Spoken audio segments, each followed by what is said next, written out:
Rick Santorum's decision to quit the race for the White House clears the way for Mitt Romney to claim the Republican nomination. We examine the legacy left by Santorum's candidacy on the Republican Party. You're watching Inside Story US 2012 from Washington.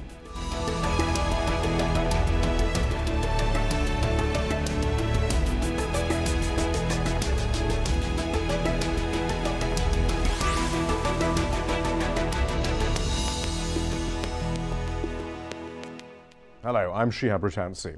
Mitt Romney's bid for the Republican presidential nomination is now all but assured, following Rick Santorum's abrupt departure from the race on Tuesday.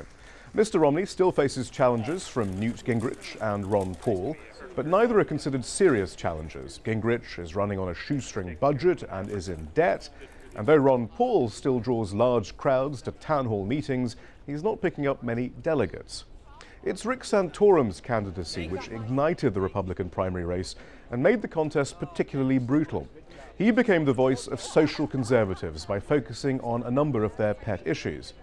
He did make the debate about economic policy move further to the right, Santorum campaigning to cut taxes dramatically, and although already campaigning for reductions in taxes, in February, Mitt Romney followed suit and advocated far more severe cuts.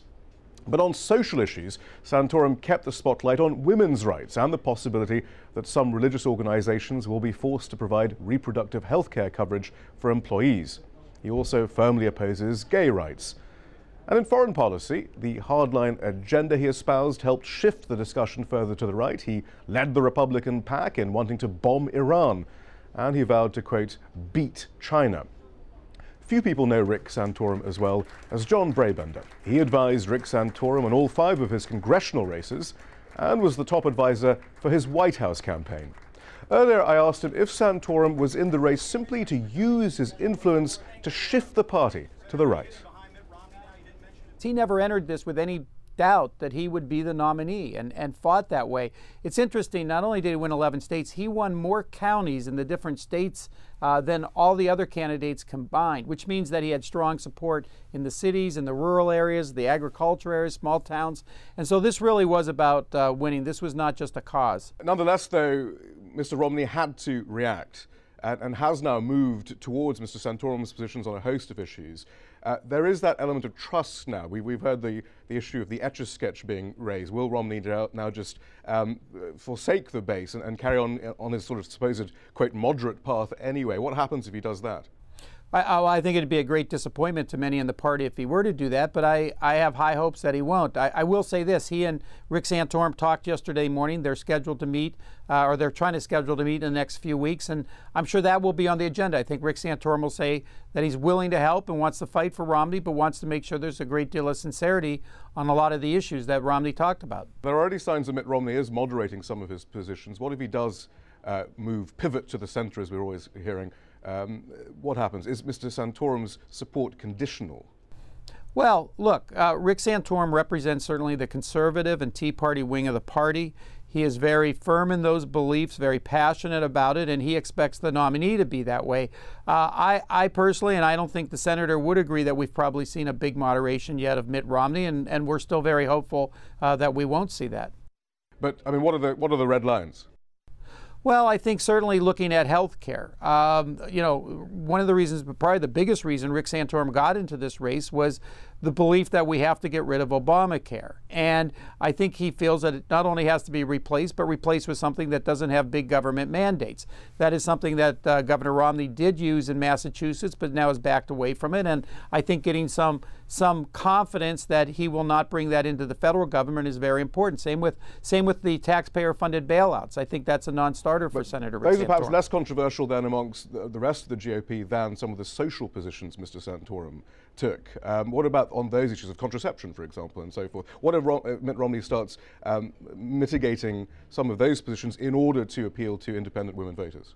Yeah, well, I would argue that probably their position is not that different. The only distinction is Rick Santorum said, as a practicing Catholic, he has one position on contraceptives, however, that would not affect him as president, and he would not in any way do anything about contraceptive, making it any less available and so forth. I doubt Mitt Romney wants to make it any less available. And so I think what's unfortunate is a lot of these issues are really smokescreen issues. They're the liberal left trying to create positions that don't even really exist, and I think it's unfortunate when that happens. In the end, though, is the moral that whether you're a Republican or a Democrat, really, if you don't appeal to either party's corporate and political backers, the establishment, you don't really have a hope of winning the nomination. Well, you know, I think that would be a mistake and tragic if that was the final solution. I'm not sure this is the last time you've heard from Rick Santorum, quite frankly. You know, he's 53 years of age. There's many of elections ahead. I think what's a great American story for us is that somebody could do as well as he did on as little money as he did against a lot of other candidates. Rick Santorum was the only one left standing against Mitt Romney, and I think he's actually a great story for people to understand. You don't always have to be the establishment, and you don't always have to be a millionaire in this country. But he did lose. I mean, it might not be a more effective platform for Mr. Santorum to be following for the moment, before he carries on crusading on social issues, is campaign finance reform. There is so much against someone who isn't part of the establishment right now. Might that not be the issue that Santorum now focuses on to make sure that, you know, those who come after him, perhaps he himself, will do better next time? Well, one could argue maybe that's a good political thing to do. However, Rick Santorum is very strong in his belief that values in America are a very core part of who we are as a country. And for example, fighting for the unborn in this country, fighting for traditional marriage, those type of things are very important to him. And whether they're politically always going to be the correct, you know, sort of policy of the day or not, there's something he believes in, and he will always be talking about them.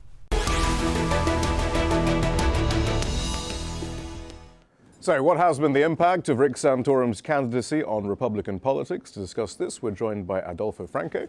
He's a former advisor to John McCain when he was running for president in 2008.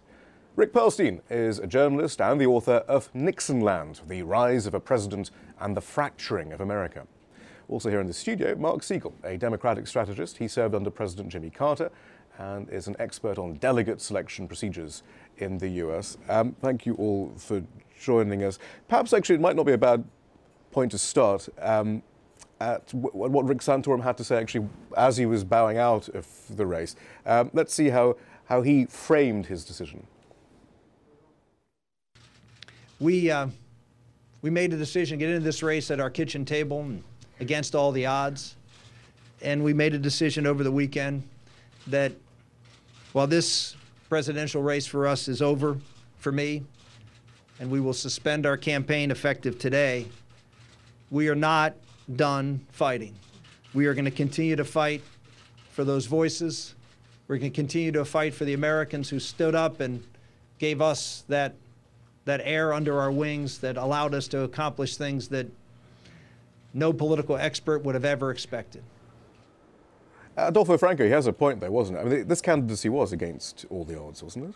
Well, yes, it was against all the odds in many ways. You had a presumed front-runner who had been through the track in 2008, had amassed a lot of endorsements from the Republican establishment, had certainly the resources to carry on and be organized in all 50 states, something that, of course, Mr. Santorum and others were incapable of doing. So in that regard, it was against the odds.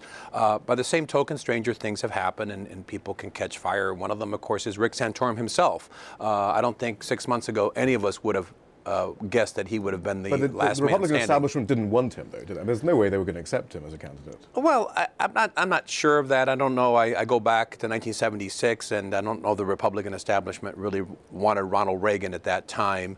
You know, the problem is with the establishment is that they start reading the tea leaves in the party and making accommodations and looking to 2016 and before. So I don't think he was an unwelcome in our party, but certainly the presumed nominee and the way the Republican nominations have traditionally been run has been pretty much to almost, I wouldn't say pre-select, but we've come together usually very, very soon, or sooner than in this case. Rick Perlstein, I mean, do you see a future for Rick Santorum, as indeed his campaign manager was saying? No one's really suggesting he'll be a vice presidential pick anytime soon, but perhaps in the cabinet, perhaps 2016. Are we going to hear a lot more of him?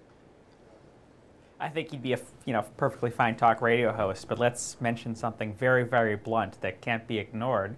The fact is, in 2006, he lost his Senate race with the biggest drubbing that any incumbent senator had received since 1980.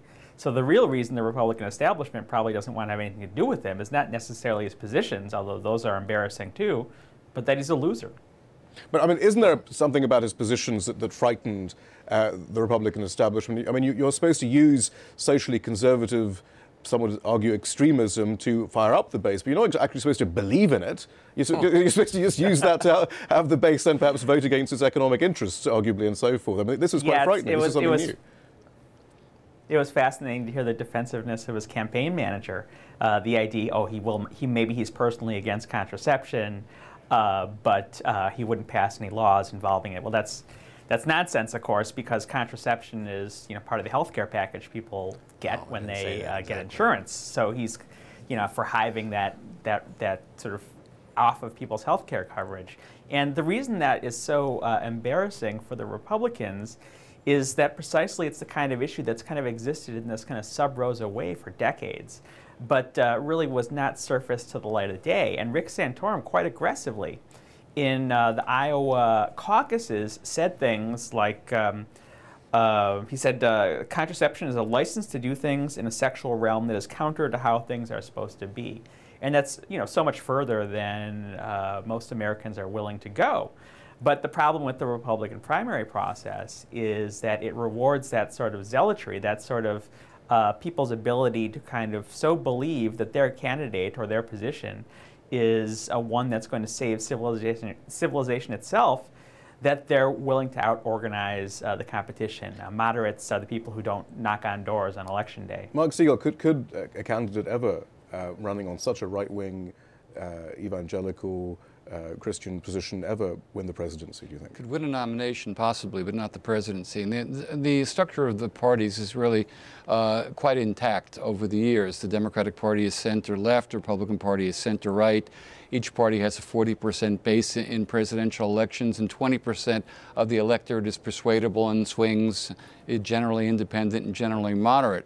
Santorum has forced this debate in the Republican Party to cater to the right-wing part of his base, while the Democratic Party, that had an uncontested race, was fighting for that 20% of the voter that persuadable. So the longer this went on, the better it was for the Democratic Party. But Adolfo Franco, these terms like center-right and center-left, isn't part of the problem for the Republican Party that they're rather meaningless, that what's called center-left and moderate as far as the Democrats are concerned is basically what the Republicans were.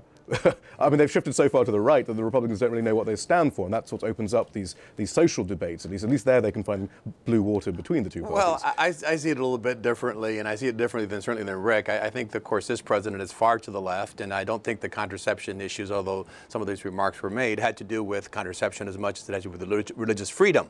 And that is the president himself retracting from the positions he initially held, which was to require religious institutions and hospitals, and particularly the Catholic Church. Catholic bishops are against it, against the so-called compromise. So I think Rick Santorum struck a nerve with the American people, not just conservatives. But I think, talking to Mark's point about not being electable, I go back a long time, as you do, and people told me in 1976 that Ronald Reagan was a right-wing radical that was going to blow up the world and would never be president of the United States. It was too far to the right. So I don't know. It's the moment. I never thought that somebody with the agenda that the president has could ever be elected, and he got elected.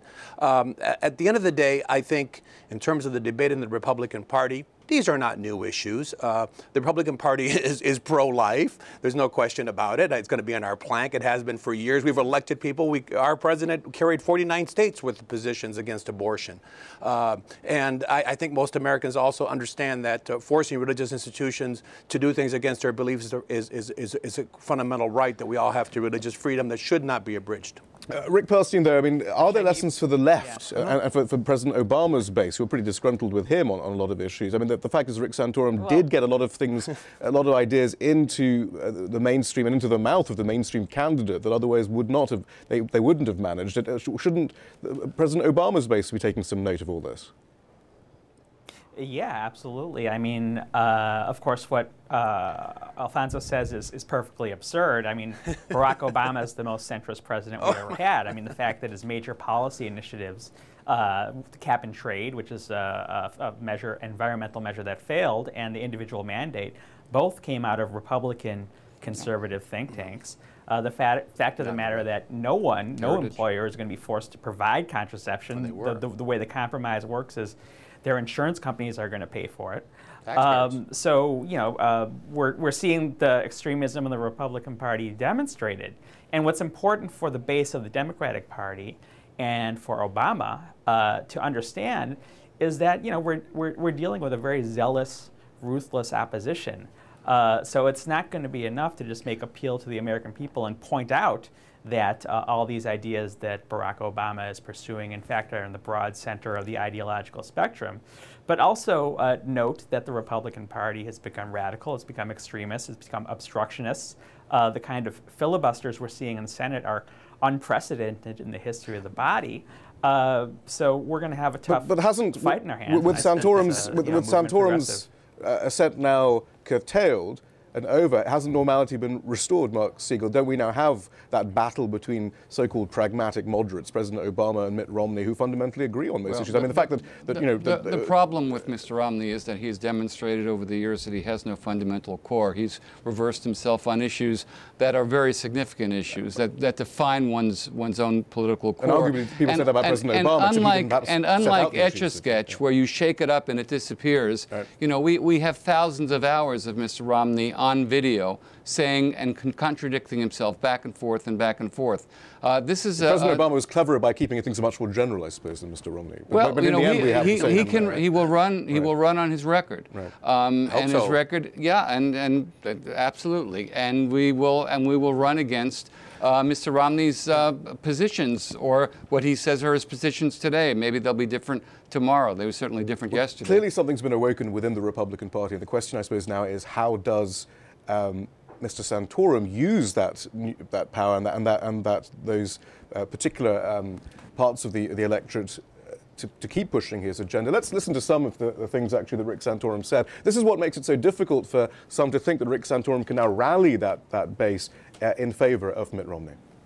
We want someone who can win, someone who can go up against Barack Obama and actually draw a contrast on the big issues of the day like health care and on energy, where Governor Romney's just been dead wrong on those issues for years and years and years, and it would be probably the worst candidate for us to nominate to go after Barack Obama on gas prices and on government takeover of health care. Heck, he created the blueprint for the government takeover of health care that President Obama followed. And of course, there's this issue of the Etch-a-Sketch, which we should probably explain. One of Mitt Romney's campaign advisors was asked if Romney had been forced to tack to the right in the primaries, and he famously replied that Romney will reset after the primaries, likening it to a children's toy known as the Etch-a-Sketch, which many of us know. And that's a comment that Santorum pounced on at the time. Here we go. He was asked the question, well, what's Governor Romney going to do? And the man said, well, this was his chief campaign advisor. He said, we'll have to hit the reset button after the primary. He said it's like an Etch-a-Sketch. He said you just turn it over and shake it, and then you start all over. And clearly, Adolfo Franco, that probably was the Romney plan, but is it so easy now? Is Santorum's and those that he represents, is their support conditional, or is fear of Obama enough and Romney now does have everyone's support and everyone will get on board? Well, I don't think it's conditional. I don't think it's ever been conditional. Before he withdrew from the race, on more than one occasion, Senator Santorum said he will support, as the other candidates have said, the Republican nominee for president. Obviously, we want it to be as enthusiastic as possible. I think they'll have a meeting shortly and the announcements will be made. But I know that he will support Governor Romney, and I believe that for Republicans, it's unthinkable to have 4 more years of this president's policies to continue. So I completely believe they'll rally behind Governor Romney, because from a Republican and conservative standpoint, we have no alternative. But Mark Siegel, you're an expert on the demographics and the independent voters and so forth. I mean, Mitt Romney does have to, quote, pivot to the center, but what's his appeal then to those independent voters? Don't worry, I simply just was lying to get the nomination. I didn't really mean what I said, and now I'm telling the truth. I don't think he's going to be able to pivot. I mean, what he's done in terms of what the Republican Party has done in terms of offending women, offending Latinos, offending moderates across the board is not something that can be dismissed. And again, when you change positions on issues that are deeply held, one can't predict where you're going to go, and independent voters really want to trust who they're putting their faith in.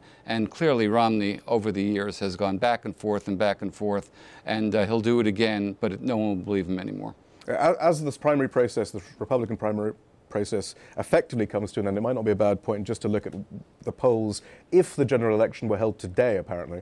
48.5% of those polled say they would support President Obama. Around 43% say they'd support Romney. So Obama has more than a 5-point lead outside the margin of error. Women voters, who we were just discussing, are another crucial voting bloc. That shows, or those polls show more bad news for Romney. 51% of women say they'll back Obama in November currently. That compares to just 37% of women who support Romney.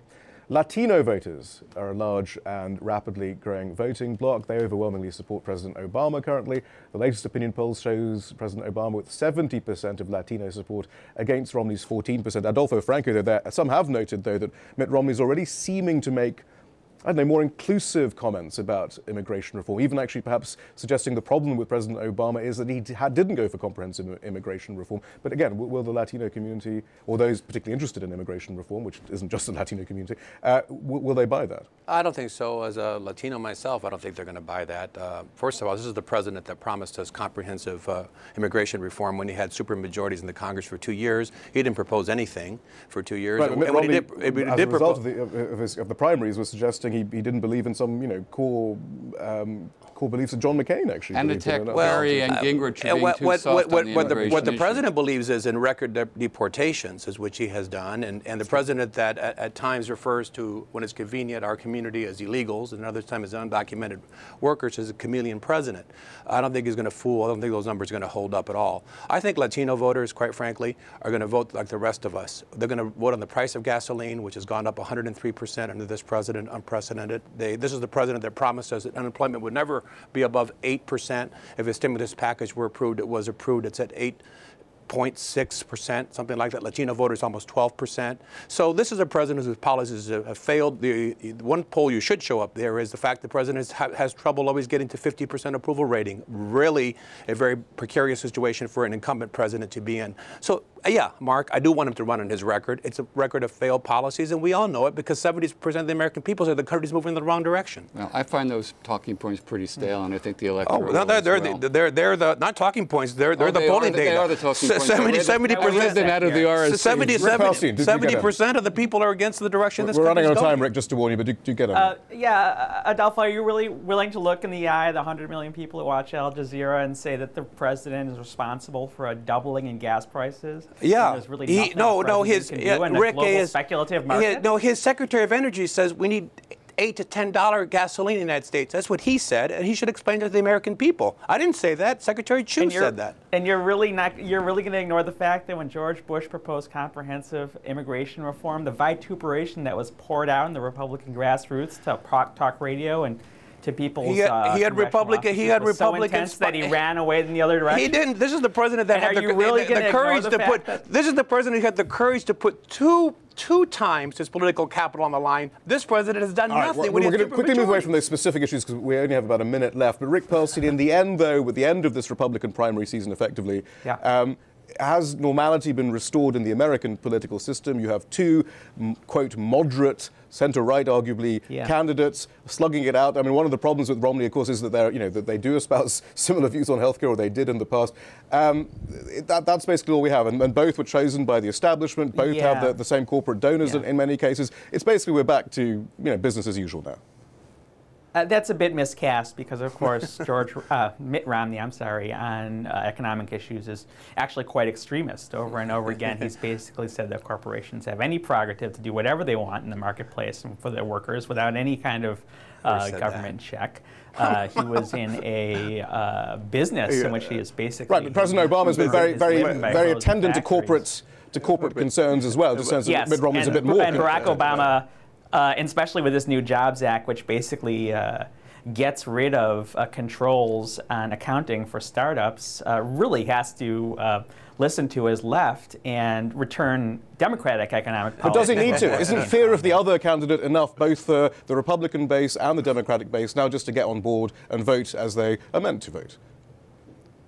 Well, you know, the Republican Party is an organization in which people tend to fall in line when it comes to the general election. I wrote an article 4 years ago called All Aboard the McCain Express. 20 seconds, Rick. In The Nation. And I quoted all these talk radio guys saying things about John McCain that were worse than anything you hear about Mitt Romney right now, saying he wasn't really a Republican, saying that Ronald Reagan would have hated him, and the same people 1 month later, after he closed down the nomination, saying that he was just the kind of guy the Republican Party needed. Rick so Perlstein? we're going to see that, and whether the rest of the population will go with it is an open question. That's a recipe to win the election. Adolfo Franco, thank you very much. Mark you. Siegel, thank you too. Rick Perlstein, thank you as well. That's all from the team in Washington, D.C. for now. Don't forget to follow us on Twitter and Facebook, where you can find more information about the program. And we want to hear from you. Tell us what stories you think we should be covering. Send your ideas directly to us at InsideStory@aljazeera.net.